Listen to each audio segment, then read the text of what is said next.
Y ahora vamos a conversar de las defensorías laborales. Para esto saludamos a Carolina Gajardo de la Defensoría o de la Defensa Laboral. Sí, de la Defensoría Laboral, que depende de la Corporación de Asistencia Judicial de en este caso, región metropolitana. Ya, la oficina especializada. Exactamente.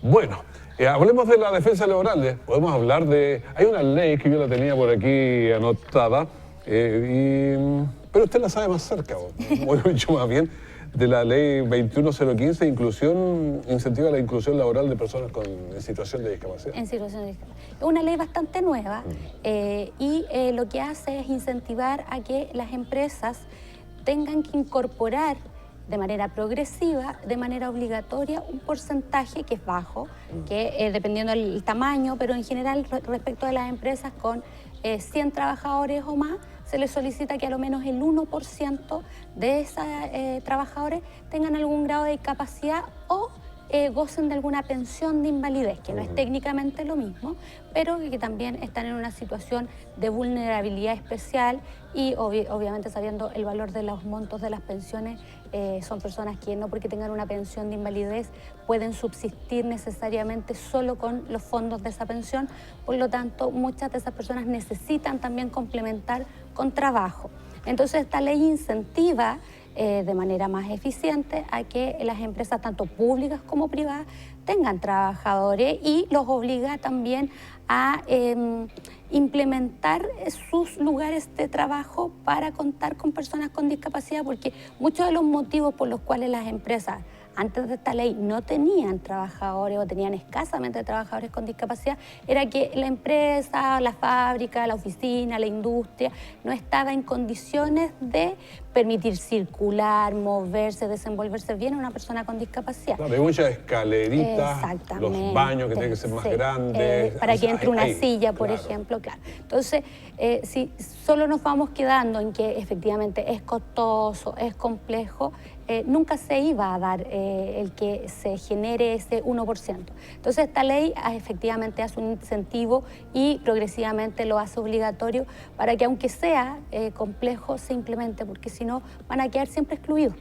Si nos quedamos solo esperando a la mera voluntad va a quedar siempre excluido. Y uno piensa, es 1%, lo cual es bajo. Es bajo. Es bajo porque uno se considera a la persona en situación de discapacidad del país debe estar del orden del 20%. Más o menos. Más o menos 20, más o sea. O menos.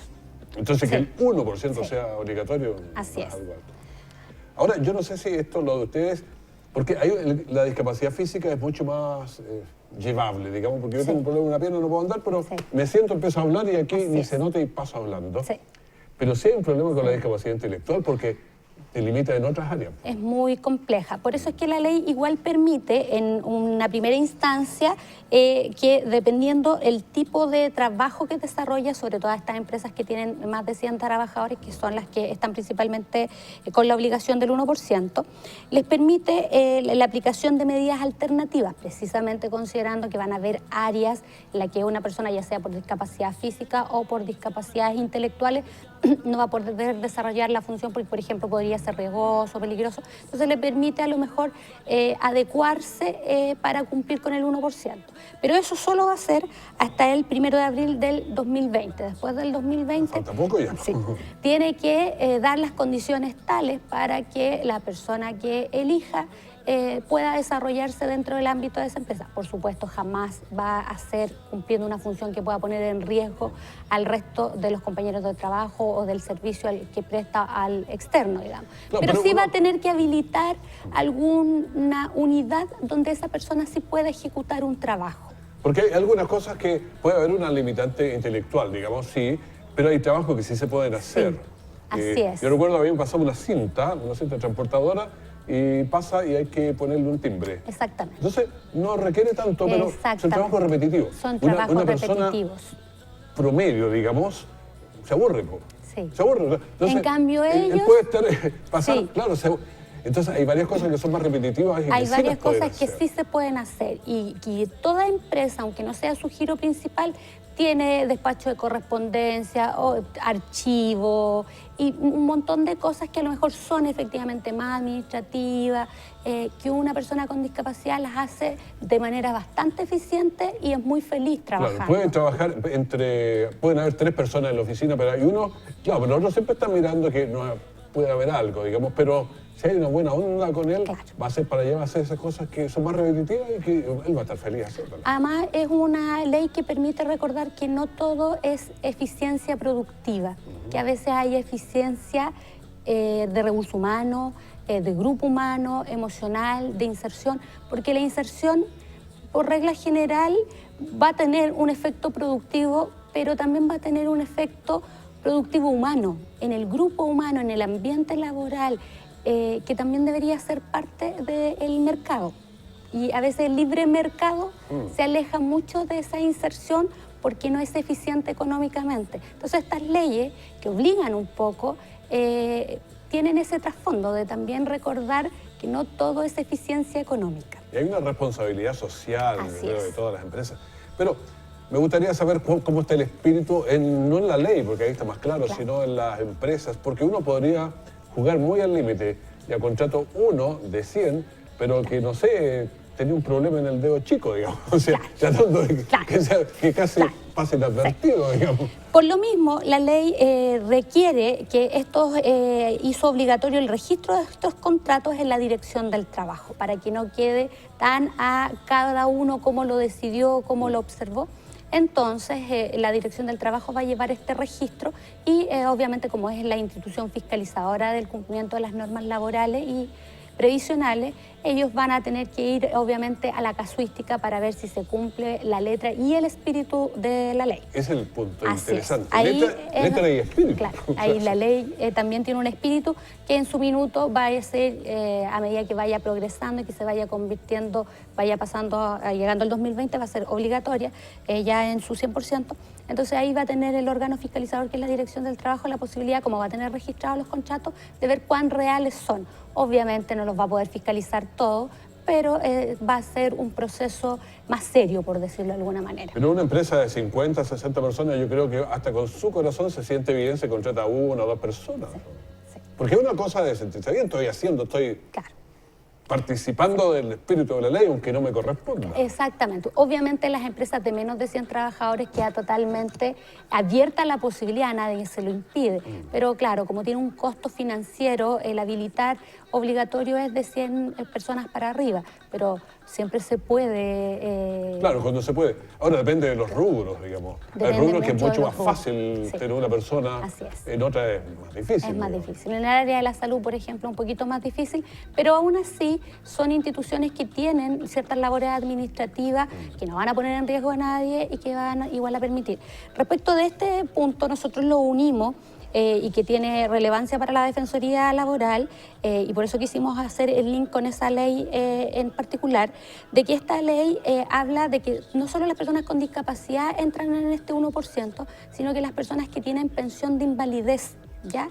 Y a Ahora, nosotros... ¿cuál es la diferencia ahí? La persona con pensión de invalidez no ha sido declarada incapaz, no tiene una discapacidad declarada, pero ha quedado con una merma en su capacidad de trabajo que hace que el Estado le otorgue una pensión porque ya no está en su 100%. No está en su 100. Puede faltar un pedazo de, o sea, una pierna le Así cuesta, el es, brazo, o un dedo, un claro. Y por lo tanto nos ha pasado mucho a nosotros la Defensoría Laboral que la persona que goza de pensión de invalidez piensa erróneamente que no puede trabajar remuneradamente y sí puede. sí puede. Ese es el nexo que nosotros Claro, queríamos porque hacer. una pensión de invalidez no es mucho y le falta. Exactamente. Se enferma, quiere progresar. Exactamente. Y además, No le cubre a veces ni los gastos de luz, agua, arriendo o mantención personal. Entonces nos llega mucha gente que trabaja en informalidad laboral porque piensa que si escritura su contrato van a perder su pensión. Y no es así. Eso no es así, porque la pensión de invalidez tiene un límite que si yo gano hasta el ingreso mínimo mensual, yo conservo mi pensión de invalidez. Si yo gano... pero ese también hay que decirlo. Sí, claro. hay que decirlo, por eso lo quise señalar. El mínimo está en 301. 300, ya en 301. O sea, usted puede llegar hasta ahí. Hasta ahí. Si yo gano más de 301 y menos de 2 ingresos mínimos mensuales, que son como 602, me rebajan la pensión. Me la rebajan. ¿Ya? Si yo gano más de 2 ingresos mínimos mensuales, es decir, de 602 por 2 años, me la retiran en un 100%. Ahora, ¿qué pasa si la pensión es de 100.000, digamos? y yo gano 200 por afuera, llego a 300, ahí no está el problema. No hay ningún problema. Pero si me pagan 210, ya suena. No. ¿Ah, no? No, si yo gano el ingreso mínimo mensual... Ah, lo que yo gano, no la suma. No la suma. Si yo en mi trabajo remunerado, que yo puedo trabajar remunerado aunque tenga pensión de invalidez, yo puedo ganar mi pensión de invalidez y además tener un trabajo remunerado del ingreso mínimo para abajo. ¿Y el mínimo, cuando llega a 301, salva o...? Salva, hasta ahí llega. Se contrata con el plazo mínimo. Exacto. Si gano más del mínimo y menos de 602, que en el fondo son 2 ingresos mínimos, me la reducen. No la pierdo, solo me la reducen. Si gano más de 2 ingresos mínimos, no, ahí ya la pierdo. Si gana 700, le dicen no, exactamente. Se les puede valer solito. Exactamente. Pero es bueno aclararlo porque nos llega mucha gente que piensa que aunque gane 200.000 pesos o 300.000 pesos en un trabajo remunerado, no tiene que escriturar su contrato porque va a perder la pensión. Y al final se coloca en una situación riesgosa al estar sin contrato y en un error, porque no pierde su pensión de invalidez. Ahora, ¿qué pasa si pierde esa pensión de invalidez? ¿Después la puede recuperar? Sí. La pregunta, si a mí, no sé, tengo un problema en la pierna y me contratan de ministro de Estado, porque... Puede ser. Claro, pues bueno, eso tenemos. Por supuesto. Entonces me dicen, sí, pero me van a contratar por 4 años ahí. Pues termino y... ájale. Sí. ¿Qué pasa? Muy buena pregunta. Puede volver a postular y, literalmente, la ley señala que se le reactiva el beneficio. ¿Por qué?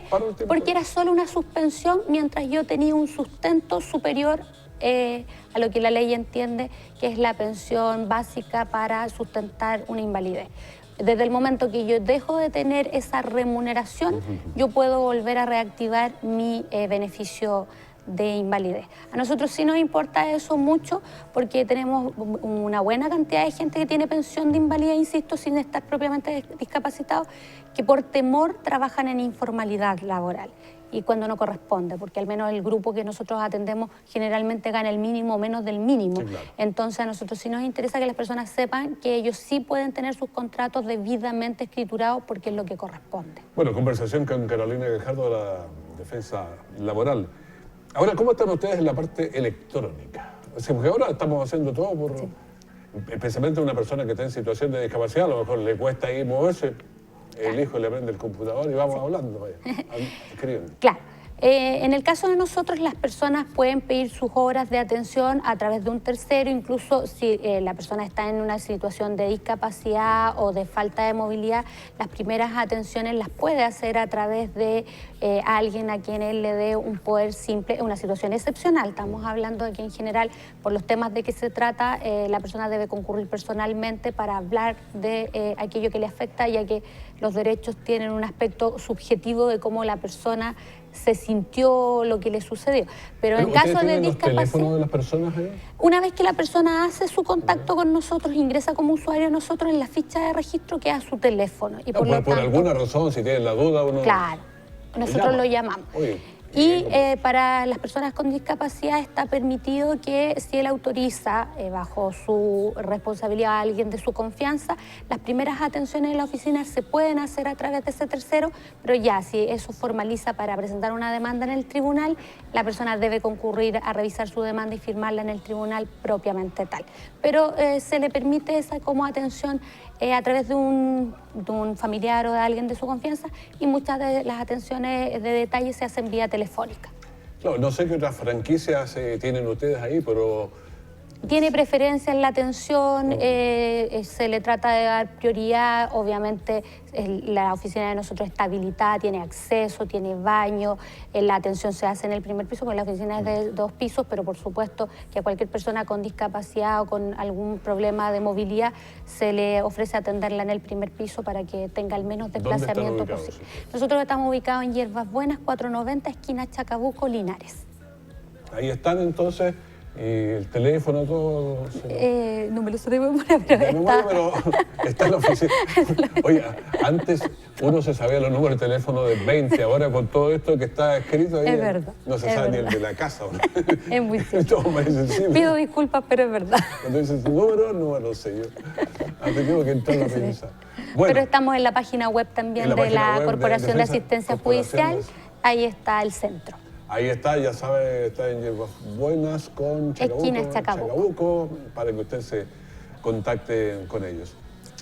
Bueno, creo que es interesante conversar y dar estas formas de comunicarse y los derechos. Sí. Yo creo que yo hubiera pensado, si tengo una pensión de discapacidad y me ofrecen un trabajo, tengo que renunciar, claro. Sí. Si me pagan el mínimo no era necesario. No era necesario. Bueno, Carolina, no sé si se quedó algo en el tintero que quería decirme, porque a veces la pregunta que uno esperaba no se la preguntó nunca. No, salieron todas las preguntas. Salieron las ideas. La idea es que usted entienda bien y tome estos beneficios y que pueda trabajar y pueda contribuir al país. Contribuir además es importante, Sí. ese es el punto. Si a mí me dan el mismo sueldo, me dice usted que es en la casa y dice, no, déjenme ir a trabajar. Claro, Integrarse. entonces, integrarse, ser parte, sentirse una persona activa. Así es. Cuando es abuelita, uno le dice, cuida del niño, se siente feliz, pero ya se siente importante. Así es. Muchas gracias, Carolina. Igualmente, gracias por la Estás invitación. Muy bien. Hasta luego. Carolina Gajardo de la Defensa Laboral, conversando y enseñándonos cosas realmente importantes y que quedan en nuestro sitio web si quiere consultarlo después. Ahí va a estar. Espérenos, volvemos.